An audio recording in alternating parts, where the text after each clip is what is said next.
That's what I do. Hello. This is Mike, Acquisto real estate broker and co-owner with Acquisto Real Estate, and Morgan Ashwander, Fidelity National Title.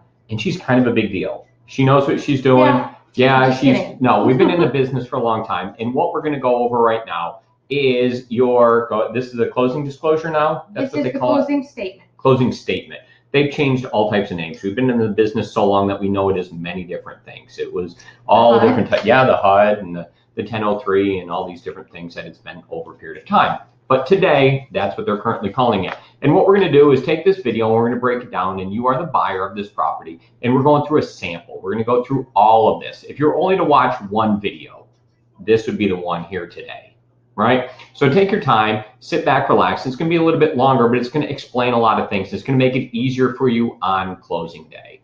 So let's go right to the screen. Here we go. And we'll pull this up. We'll start on page 1. I'm going to give you control of this and let you start to talk about it. Hi guys. All right. This is your borrower's closing statement. Now, before you even got to the closing table, you've seen the lender's CD and acknowledged that. Now, these are our fees that will line up and match with the lender's. Now, you're going to see here your settlement date and your disbursement date. The only time those dates are going to be different from each other is if you were pre-signing the documents due to maybe a work schedule. Your settlement date could be yesterday and your disbursement date today. It's going to have your borrower information, seller information, property information, and lender's name and address. Then we're going to get to the meat of the document. You're going to see here that there's columns: debits, credits, and then the name of the actual charge over here. In this scenario, you've got a sales price of $245,000, a deposit for your earnest money that you paid up front to the title company when you entered that contract of $1,500. Your loan amount in this scenario is $240,562. Your HOA dues are annually $360, and you're prorating back to the seller for the amount of time you're going to own the property. The day of closing to, in this case, the first of the year at $259.40. Now, the taxes are going to work the same way, but the sellers are going to pay you for those property taxes. So this is going to be $5,243.96 annually, and they're going to pay you from the first day of the year through the closing date at $1,465.44. Now, the only time that would be different is if you were closing in October through December. It could be where you're crediting back the seller because we have charged them for the property taxes. Because remember, property taxes are paid in the rear. Now you're going to come down here into lender charges. Let's take a look here. So I want to go over this one in a touch more depth. Okay. And break this down for everybody here. Okay. So as we're looking at this is kind of slightly confusing. So when we talk about prorations, we're talking about the day that you're purchasing this property. Correct. Okay. Whenever it happens to be up throughout the year. And these are annual charges. And what we're going to be doing is giving debits and credits up until the day that closing actually occurs. So everything's getting rectified here. Nothing's getting lost. There's not a penny that's unaccounted for. And this is going to cover the property taxes, and it's going to cover the HOAs. Okay, so that's what that is. Now, we just went over the option fee, and that showed it up above that you put down, and then the earnest money. So those two numbers that you've already paid are getting credited now, and you'll see them on the settlement statement as if you were paying them today. So no money is unaccounted for here. All right? Right. Okay, cool. Now here's the lender fees, and these should have been disclosed to you, like I said, through those CDs, but this is in our format. You've got a lender credit of $2,344, a processing fee of $495, an underwriting fee of $595, an appraisal fee at $550. Now you're going to see that is right here because that was paid outside of closing by you. So we've notated it, but you're not getting double charged. This has upfront private mortgage insurance of $4,137.44. Then it's got your per diem interest. It's $29.66 a day, and that is for a total of $566 $351. Then you're going to come over into your homeowner's insurance, and this is to set up your escrow account. So your lender is going to manage your insurance 1 year from closing and your property taxes at the end of the year. So in this case, they're collecting 3 months at $143.37 per month for a total of $430.11. Property taxes at 7 months at $591.04 for $4,137.28. And then your aggregate accounting adjustment credit of $1,146.96. All right, so this is an annoying part. So let me take control here, and we're going to talk about this one for just a second. So what you have here are your escrows that are getting established. And you're also, no money is lost here. But what we have to do is we're putting money aside into a separate account so that you have it in your account, so to speak, with the lender. That's your escrow account. It's kind of like a separate bank account, but just for taxes and insurance, not for your HOA dues. And what they're allowed to do is collect so much money. It depends when you're closing throughout the year and how much they're collecting. They're due at different times throughout the year. So those numbers are going to be given there. Now, we have an aggregate adjustment at the bottom. This number includes some type of calculation that goes on behind the scenes directly from the lender. What they're doing is they're showing that they're collecting X amount of months for taxes, X amount of months for insurance, and then you're prepaying for a whole year of insurance down below. So you'll see that number later on. And then they're having this aggregate adjustment. And this has a lot of math behind it that's going to be above me. And do you want to explain it? No. No. Okay, so Morgan does not want to explain it. But this number is going on there, and it's going to happen behind the scenes. And it's going to be a debit or it's going to come back to you. That's correct. Right? So you're seeing it over here on this document that this number, this 1,140, right? That number is going to be the aggregate adjustment. It's coming back because in theory they collected too much and they legally can't have that number there. Okay? So those are all those different things that we just went over. Now I also want to go big screen on this again. And this would be the prepaid interest. So if we talk about that one for just a second, you used the word earlier in arrears, and that happens when you're looking at your mortgage and you make your payment for your mortgage in arrears, which is directly opposite to if you were moving into a property and you were leasing the property. Leases are paid in advance, and basically when you move into a property, you're going to be paying in advance for the first month, and then you're going to be putting down your first month's security deposit. So you're like almost double paying for 2 months before you even move in. This is kind of exactly the opposite because you now own the property. So when that takes place, you're going to be paying in advance, or you're going to have a number here that's going to be reflected for that. And you're going to have your first payment is not going to be today. You're collecting for this amount on a per diem, which you eloquently explained, which is going to get you to the first of next calendar month. Then you paid in arrears. So your first payment for your mortgage is not technically due today. It's most likely somewhere about 45 days out, depending when you're closing during the calendar month. Just a little bit. Okay? So let me let you hit this up. All right. Now the next charge here is going to be the e-recording, and that's for the electronic recording of the documents. In this example, it's going to be for the warranty deed and the deed of trust. You're going to have a $200 escrow fee, $100 for the title insurance you're providing to the lender, and then you're going to go into the endorsements that the lender is asking for in addition to their title policy. $5 for the not yet due and payable endorsement, $25 for the planned unit development endorsement, $82.70 for the T19 survey endorsement. $20 is the amendment for tax exception, and that's going to be T36 is $25, and that's the environment protection lien, and then the T3 is for the survey endorsement that's on page 2 of the contract.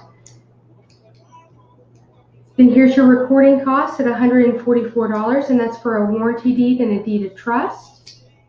$100 for the transfer fee with the homeowners association, and remember these terms were agreed to in the HOA addendum to the sales contract. and $250 for the working capital fee. All right, so let's discuss that down here. So are any of these negotiable at this last minute? Do I need to get all of these title things? Do I need to be paying all of these items here to the title company? Well, yes. I mean, at the time of closing is not the time to be negotiating the terms of the settlement statement. And remember that everything that is on the settlement statement was negotiated in the sales contract and disclosed to you with the lender's CD. That's good. I just hit you with a fastball there. So talking about the next item that was on here that I wanted to go over would be the HOA charges. Okay. So HOA charges, there was a transfer fee that was paid of $100, and that would kind of be like normal and customary. There's typically a transfer fee in an HOA, and that's to move it from the seller to the buyer. Correct. And then the other item that we had down there was a $250 fee, and that was kind of like a one-time fee or possibly an ongoing fee. But this is a number that's going into some type of account, right? That's right. Managed by the HOA. Okay. And it's often, this one here in particular might not be on your property. They are increasing in prevalence for different things that they're doing now. But this is kind of like building up this account with the HOA. And they take this money and they might be doing different enhancements to the property. Maybe they're looking at, they're going to resurface the pool. Maybe they're adding on. Maybe they're improving the park. Maybe they're beautifying landscaping or some different things. But it's typically a large capital improvement project that each person in the neighborhood is putting some money to. It was most likely voted upon and all those different things. It might be one time or it might be ongoing. It is not anything to do with a PID or a MUD. No. Correct? No. So those are different words. We would discuss them if they come up and we can worry about them. So let's continue on with our numbers here. So we were down here in the miscellaneous charges. Yes. The document preparation fee of $415. And then you've got the homeowner's insurance fee of $1,720.44, and that's to your homeowner's insurance. So who you selected to use as your homeowner's insurance provider. And then you've got your survey at $427.59. All right. And then, so let's discuss this here. The survey, this particular one, they are ordering a new survey. There are different times when the survey could be reused if nothing has materially changed and it is acceptable to all the parties. Absolutely. If it is, we will get it at the very beginning of the transaction, along with a T47 affidavit from the seller that will tell us if any changes have been made to the survey. Mainly, we're looking for a pool, a patio addition, a new fence. As long as we can use that survey, we won't order a new one. But if we can't, obviously we'll have to fall to the terms of the contract on who will be charged for it. Yeah, and that's most likely something exterior property line related. That's right. So we make sure that that's good. We're going to try to use it if we can. If we can't, we have to order a new one and move on.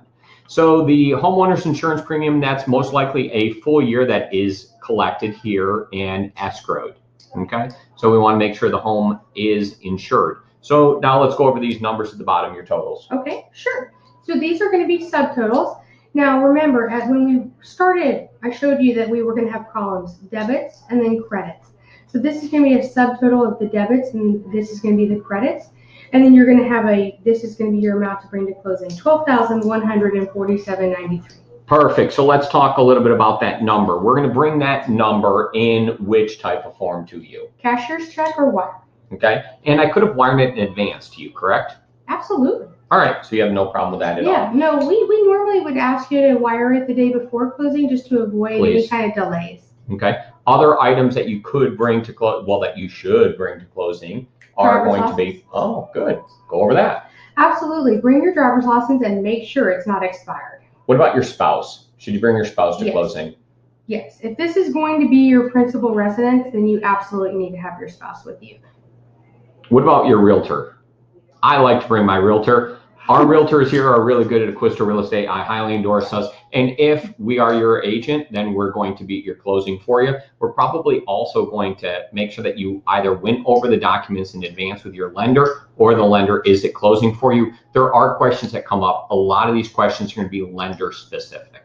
Okay, so the lender is going to be able to go over those with you. Going further through this document, this is going to be where you're going to sign, right? Absolutely. And it's going to be notarized. We're going to make sure that we notarize a lot of documents. Are you a notary? Absolutely. And we're going to notarize a lot of documents today. All right. This closing disclosure. We just threw this in here today just so that you could see one key point, that our number, as you saw, that 12,147.93 matches their lender's closing disclosure, which you saw 3 days before closing. All right, and I'm going to go over a couple of these other items here, if you don't mind. Let's do it. And we'll hit these kind of from the top. So this is giving you all the different key dates that are involved. It's going over your loan amount, the interest rate, and your monthly payment for principal and interest, so you do know that.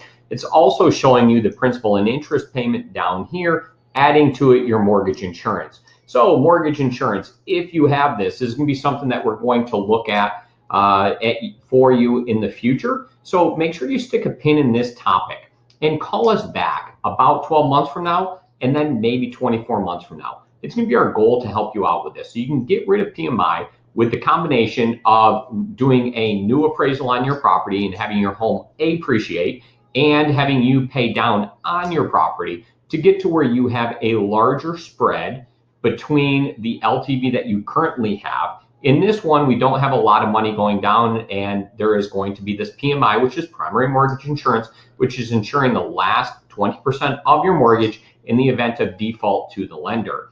So you can avoid having this, or you can lower this amount as your spread becomes different. You can actually send in a new appraisal to the lender and the servicer, and they can help you take care of this. As your spread gets larger and the risk becomes less, this number can be made smaller. It's a good thing to look at about 12 months after you close so that you can reduce this number. It probably will make financial sense to do that if we're in a market where the properties are appreciating or you have paid some down on your property. Any combination there would be good.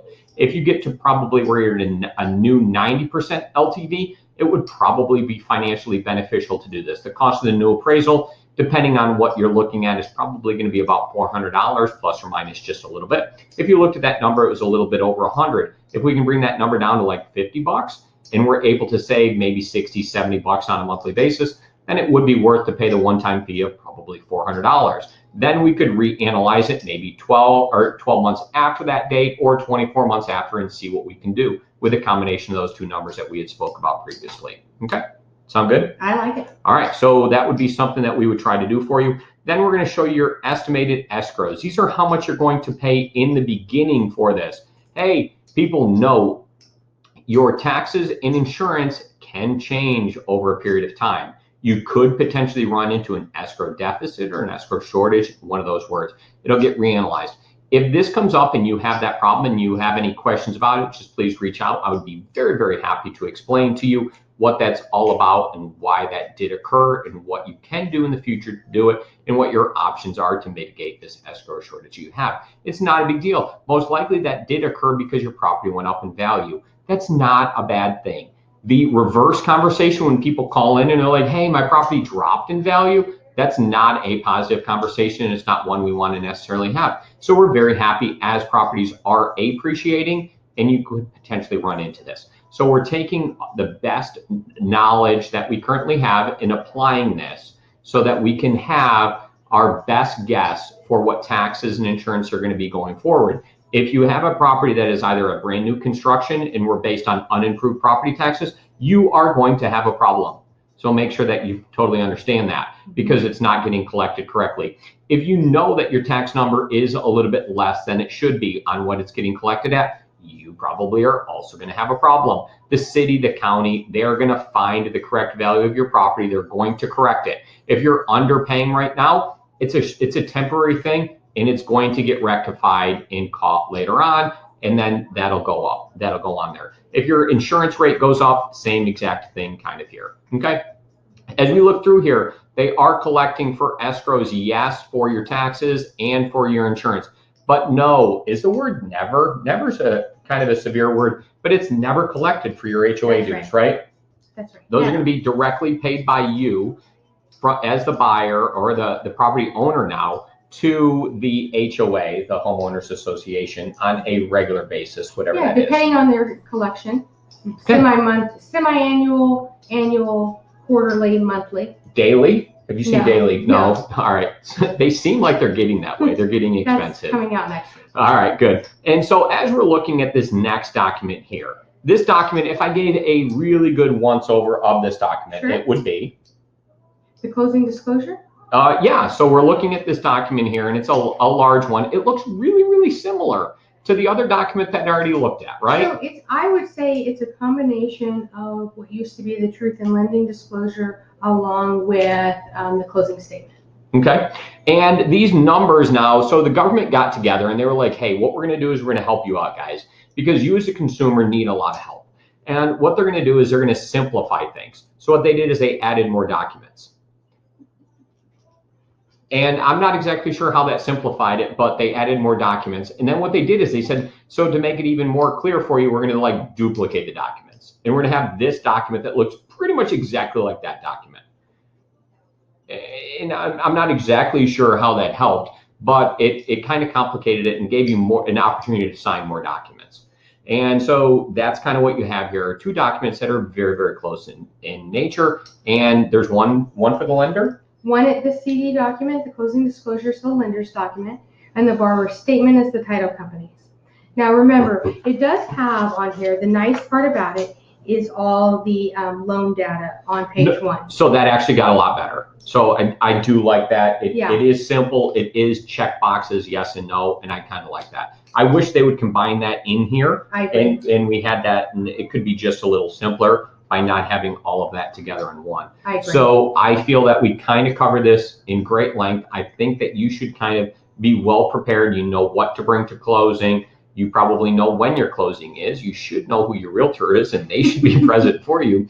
And we're very happy that we're able to share this with you. We're going to have a couple more videos. The next videos are going to cover different topics related to this. So this is the most important one. The fact that you watched that is amazing. After this, we're going to cover things like, well, we're going to go over the documents that you will expect to see at the closing table, whether they are the lenders or the title companies, so that you're not caught off guard when you come into closing. So there's going to be a lot of documents, and we're going to go over this. And if somebody can't be present, then make sure that you talk to your agent. Make sure everybody knows about this. But if this is properly done in advance, there's a lot of different scenarios in which we can cover for this. Absolutely. So options that we would have would be like a mobile notary could go out to different places. Absolutely. We can send somebody to your office, your home, anything that we've had people signing at the airport. So we obviously want to make signing as convenient as possible for you, but you being before a notary is a requirement. Okay. And then if we have something where somebody is actually out of the country and we have to have some type of power of attorney and something like that, sure, we have to do that well in advance. We have to know about it, but talk about that for just a little bit. So if you need a power of attorney, one, we do need to know well in advance so that the title company can get it prepared and we can get it signed. But we also need to get approval from your lender to make sure that they're okay with the use of a power of attorney. Mm-hmm. The other alternative, if the power of attorney doesn't get done in advance, and or the lender doesn't approve, you would need to be signing at the U.S. consulate. What? Yeah. Have you ever been to the U.S. consulate? I have not, but I've had many closings there. I have not either. And I don't think I want to. No? Well, I don't know about that. I don't think it's a bad place to be. Well, but the time wait. That's the difference is that you could wait 45 days for an appointment. Whoa, okay, so it's a really secure place too. If you've never been to one, it is super, super secure in another country. So thank you guys very much for tuning in. We'll hit the next topic now.